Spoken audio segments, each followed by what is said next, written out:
ఏ hero అయినా సరే hit డైరెక్టర్తోనే movie తీయాలనుకుంటాడు. ఫామ్లో ఉన్న దర్శకుడి కథకే జిందాబాద్ కొట్టాలనుకుంటాడు.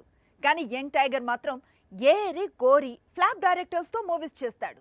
వారికి హిట్ ఇస్తాడు, మళ్ళీ కెరీర్ను పట్టాలెక్కిస్తాడు. దేవరాతో టాలీవుడ్ నుంచి బలమైన పాన్ ఇండియా హీరోగా నిలబడ్డాడు యంగ్ టైగర్. విడుదలైన 3 రోజుల్లోనే 300 కోట్లు, ప్రస్తుతం 400 కోట్ల మైలురాయిని అందుకునే దిశగా పరుగులు తీస్తున్నాడు దేవరా.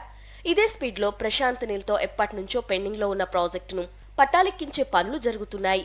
ప్రస్తుతం ఈ సినిమా స్టార్ కాస్ట్ ను ఫైనల్ చేస్తున్నాడు డైరెక్టర్ ప్రశాంత్ నీల్. ఎన్టీఆర్ కాంబినేషన్ లో తెరకెక్కే సినిమా కోసం పాన్ ఇండియా ఈగర్ గా వెయిట్ చేస్తోంది.